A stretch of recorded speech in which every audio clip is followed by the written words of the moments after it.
It's June 5th, 2018. It's Tuesday. It's Harp Tuesday. This is a very special episode. It's about the piece that I just played. And I actually just finished uploading a music video of the entire thing, so I invite you to go check that out first. You should be seeing a link, or if not, check the description down below. And watch the whole video, watch the whole piece. It's a beautiful little piece. And then come back and watch this episode.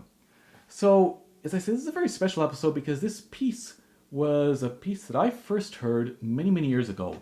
So when I was first learning the harp in the early and mid 1990s, I listened to a lot of LPs of famous harpists like Lily Laskin or Marcel Grande, Carlos Salcedo, and of course Zabaleta, who recorded so many different LPs.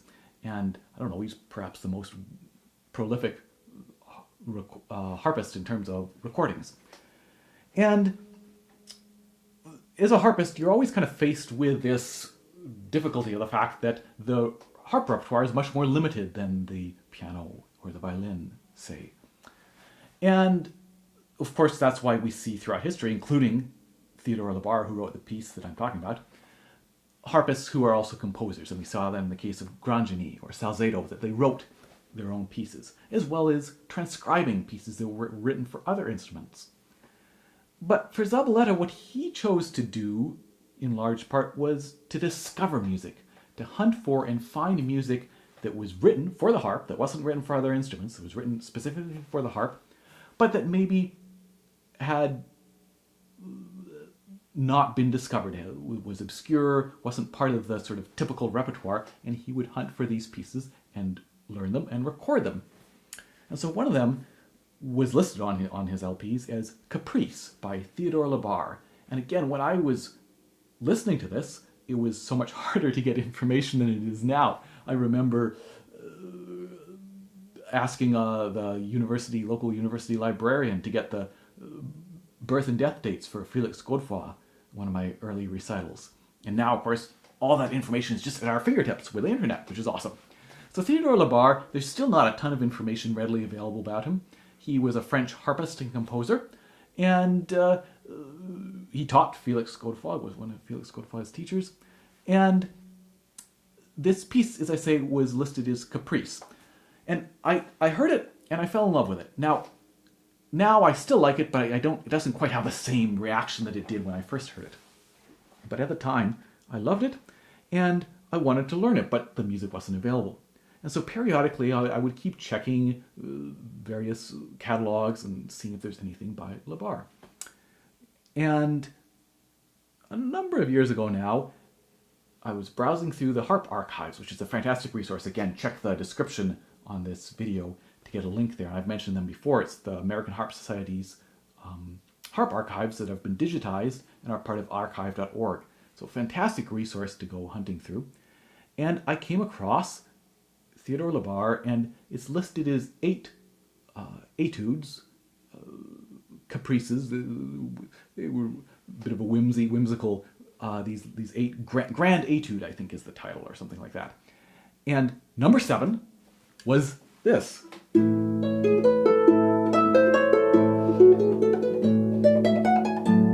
Fantastic, right? So I found it, I learned it, I performed it.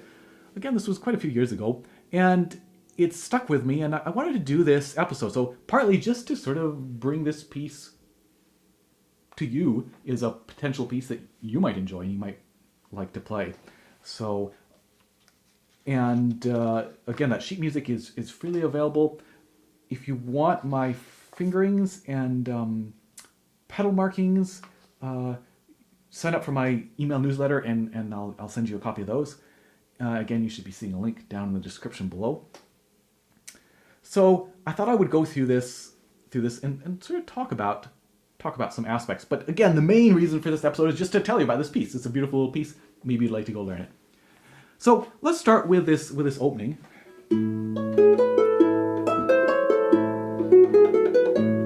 And something I will talk about in many episodes is this idea of emphasizing, bringing out the notes in the weak position. So what I mean is, when we have 1, 2, 3, 4, let's see.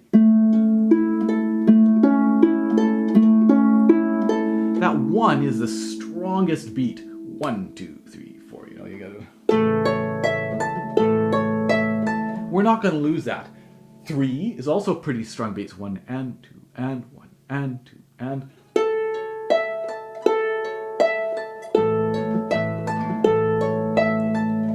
So 2 and 4, then beats 2 and 4 are a little bit weaker, and it's nice to bring them out so that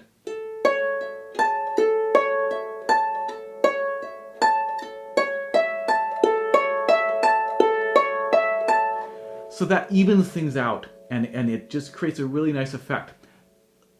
Particularly the shorter and smaller and faster a note is, and the weaker position is, the more we might want to bring it out. So if those were 1, 2, 3, 4, if we had eighth notes, you know, 1 and 2, 1 and 2 and 3 and 4 and again, this very first beat would be the strongest beat. This, because 1 and 2 and 3, that would be a strong beat. We might 1 and 2 bring out 2 a little bit more, but we want to bring out the ands, all those ands. We want to go 1 and 2 and 3 and 4 and we can even practice 1.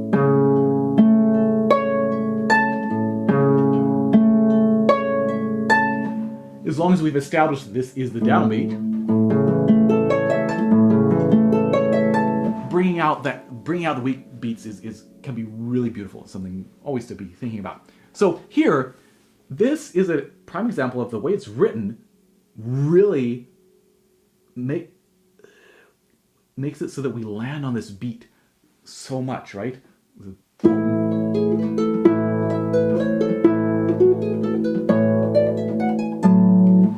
He's got this sforzando there on the downbeat. I'm totally ignoring it. I just don't agree with it. But just the way it's written, we're going to land on that beat so much. And I think this is a great example of actually having to really back off on that beat. So even I'll record myself and I'll think that I'm backing off on it. And I'll listen, and just the fact that suddenly we've got 3 notes instead of 0, instead of 1, right? 3 strings getting played instead of 1. And on the downbeat, those factors make it so that we land so heavily. Boom, boom, boom. So again, really having to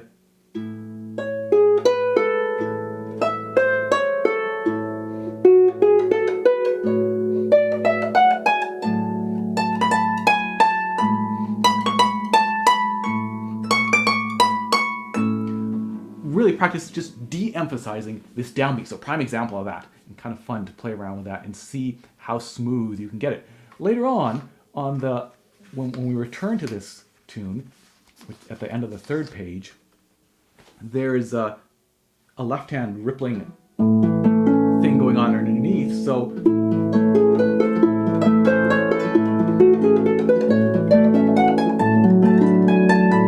suddenly it's much easier to avoid landing too heavily on that downbeat, because it's not as if we have single note, single note, single note, 3 notes.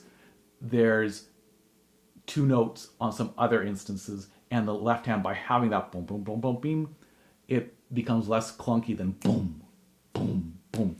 So anyway, something interesting there to just be aware of and to play around with.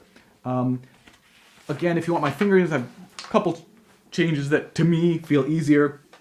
For example, bouncing off here and 1, 2, 3, 1, 2 instead of the fingerings that he's got there. Another one here, bounce off. 1, 2. Oh, sorry. Right, 1, 2. Cross over. Potentially cross over just so that it's easy to not buzz. If we cross over, that thumb's not going to buzz. Though again, we have some time, so just some spots where, for me, I felt more comfortable. Let's talk about the 2nd page. We got this fun little... Now, I'm doing that fingering as written. It feels kind of nice. Crossover. But this is a prime example of sometimes we're faced with something where we could we could make it easier by taking notes in the left hand, right? We could go take those two notes in the left hand. Easy, and it means there's no extra difficulty of having to cross over there. And when we come across something like that, I mean, maybe we feel that the hands, that we're hearing a difference between the hands, and we shouldn't. Like that would be a goal, to make it so that you could take a line, split between the two hands, and not hear when we change between left and right. You know, that's a good goal for your technique. And hopefully that's the case, right? That you're not going to hear that change. So should you do that? Should you not? Maybe we want the challenge. Maybe that we're working on a piece that's more of an étude for us, or more of we're not worrying about trying to get the very best performance in this moment in time. We're working on trying to challenge ourselves and build our technique. So maybe there's a spot like that where you're like, well, that's easier and safer for me, but I want to practice my crossing overs. And what's the next one? Yeah, I guess it's always just over one note, not so bad. So for me, I kind of enjoy the feel of it. It feels fine. I do that. But then later on, when we get to this little spot here, and I'm doing 1, 2, 3, 4, I'm going 1, 2, another 1, 2, 3, 4 in the left hand.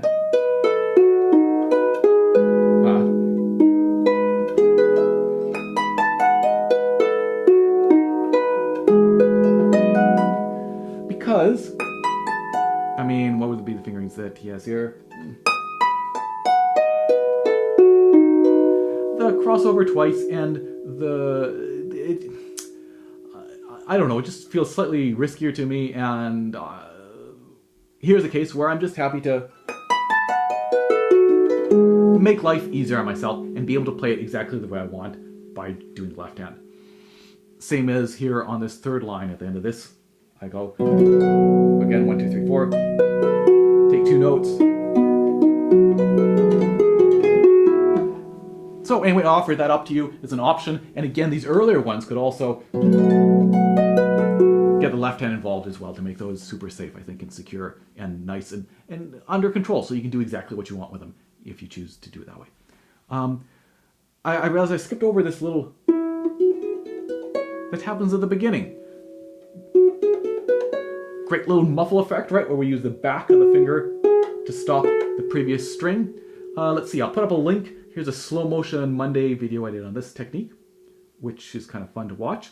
And hopefully soon you should be seeing another link where I talk about this technique in one of my episodes on muffling. So if you're interested in that, check those two videos out. What else have we got left here? One final thing, I think, that I wanted to talk about, and that is looking at this third page, which is this beautiful little tune, right?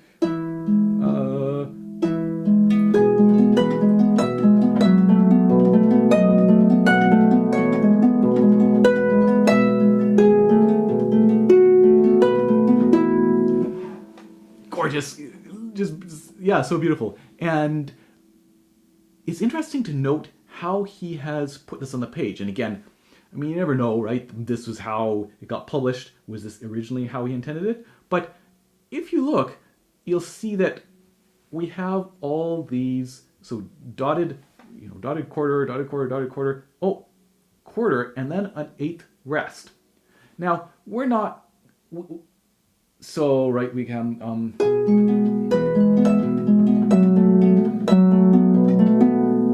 tied or slurred, right? So this is ding, dong, right? Resolves. And right here, it's not that we can do anything different, whether this is a full dotted quarter or just a quarter note's worth of time. We can't really do anything. Once we play that note, it's going to continue to die away. But we can be aware of it and hear that it's ending earlier. And then new phrase. New phrase. Whatever it is. New phrase. New phrase. So let's see, I'll try to point to this as I play this.